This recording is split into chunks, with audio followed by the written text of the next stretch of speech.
대장동 게이트 사건이 4년 만에 1심 판결이 났습니다. 피고인 5명 모두 유죄. 그리고 전원 법정 구속됐습니다. 남은 건 수뇌부. 이제 몸통이 드러날 차례입니다. 그리고 오늘 그 말의 의미를 함께 풀어보려 합니다. 경기도 성남시의 분당구 대장동 661-12번지 일대. 수천억 원의 이익, 그리고 4년간의 법정 싸움이 있었던 바로 이곳. 4년 동안 수많은 증언과 자료 끝에 법원이 입을 열었습니다. 판결문의 마지막 단어, 수뇌부가 모든 걸 바꿔놓았습니다. 법원이 처음으로 구조의 꼭대기를 언급했습니다.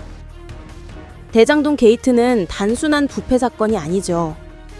민간이 가져가는 이익이 공공의 몫보다 수십 배 많았습니다.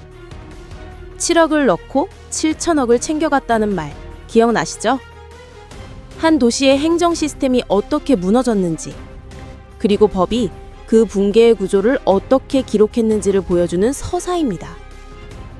25만 쪽이 넘는 판결문, 190차례에 걸친 재판과 수백 명의 증언들은 누가, 언제, 어디서, 무엇을 했는가 보다 어떻게 의사결정이 이루어졌는가를 중심에 두고 있습니다.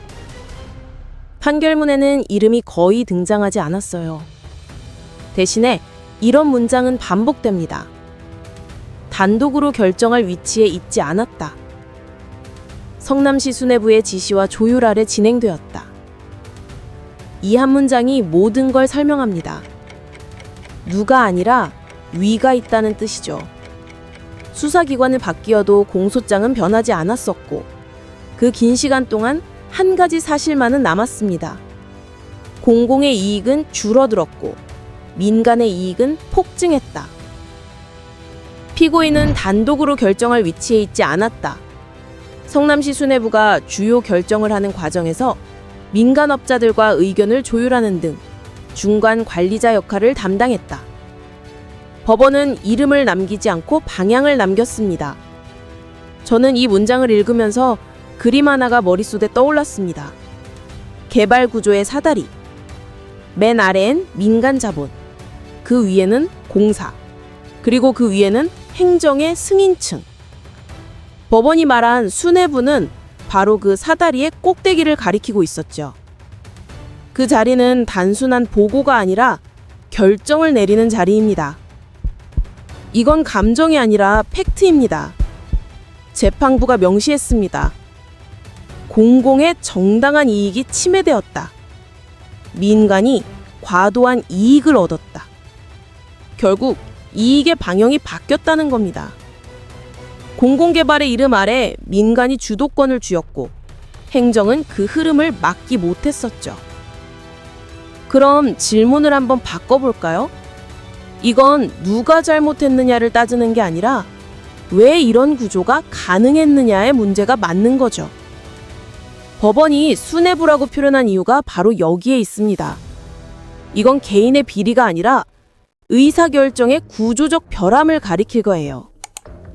중간 관리자 선에서의 판단이 아니라 최종 승인 단계의 주의 의무가 쟁점입니다. 보고가 올라가고 결재가 찍히는 순간 공공의 손해 가능성을 인지했는가? 그걸 막기 위한 절차를 밟았는가? 이 두 가지가 이번 판결의 핵심인 거죠. 저는 판결문을 읽으면서 유난히 자주 등장하는 또 하나의 표현을 봤습니다. 단독 결정의 위치에 있지 않았다. 이 문장 법률 용어로 보면 단순해 보이지만 정치적으로 보면 아주 큰 메시지를 전해줍니다. 위가 있다. 누굴까요? 도장 찍은 사람, 결제해준 사람. 맞습니다, 여러분. 여러분이 생각하고 있는 바로 그 사람입니다. 위에서 보고를 받고 조율하고 최종 승인을 내린 사람이 있다는 뜻이죠. 법원은 인물을 특정하지 않았지만 구조를 남겼습니다.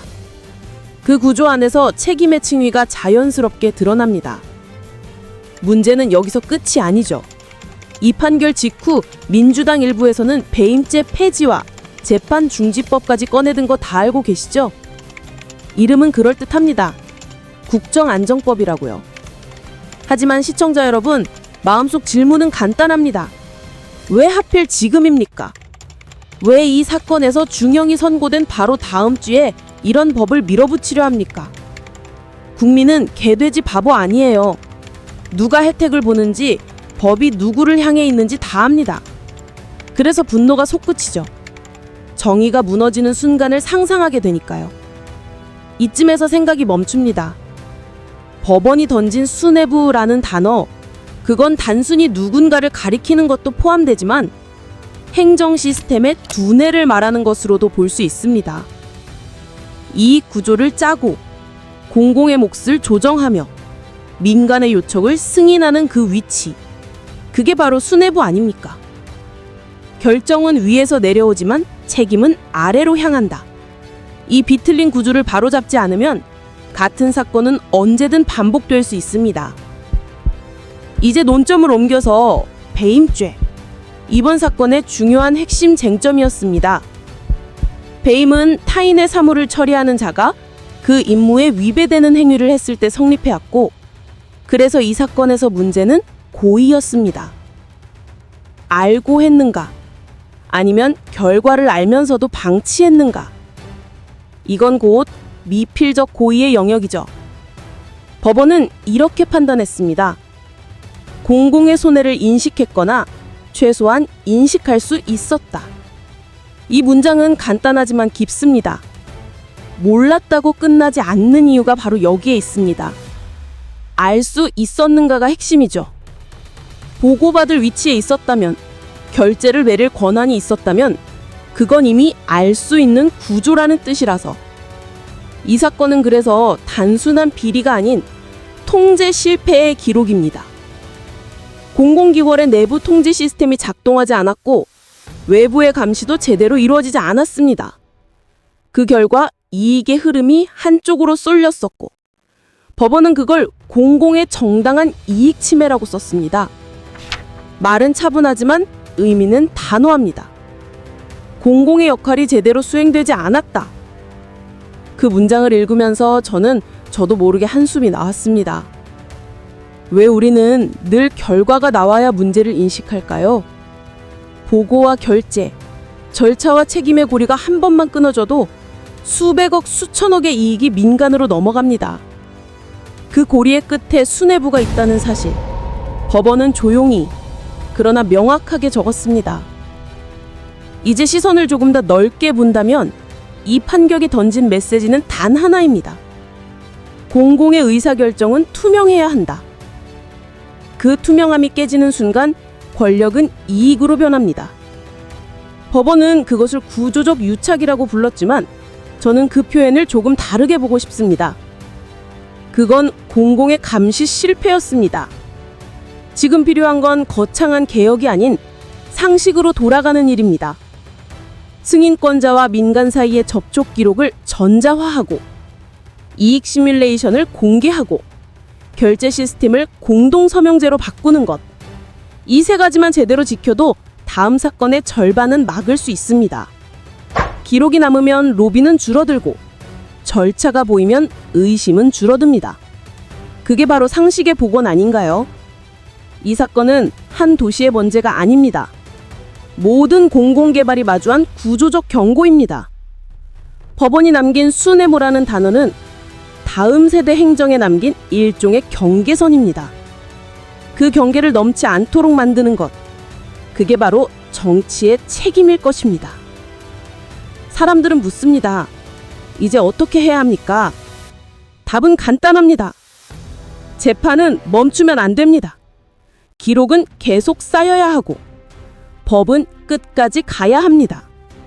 그게 정의의 속도이며 느리지만 결국은 도착하게 되어 있습니다. 오늘 이야기를 통해 조금이라도 법의 문장 안에 담긴 구조를 느끼셨다면 좋겠습니다. 이건 정치가 아니라 기록의 문제입니다. 누가 옳고 그른지가 아니라 어떻게 설계가 잘못됐는지의 문제죠. 법원은 그걸 조용히 기록했고 우리는 그 기록들을 다시 읽고 있습니다. 기록은 절대 사라지지 않습니다. 진실은 언제나 문장으로 돌아옵니다. 진실은 때로는 느리지만 결국 그 속도가 세상을 앞질러 갑니다. 지금 이 영상을 보고 계신 여러분, 그 느린 정의의 속도에 함께 가보시겠습니까? 구독과 좋아요는 함께하는 선언입니다. 상식의 편에 서겠다는 가치와 본질의 선언. 정치를 이야기하는 진심의 채널, 지금까지 여러분과 함께한 김태희 TV였습니다.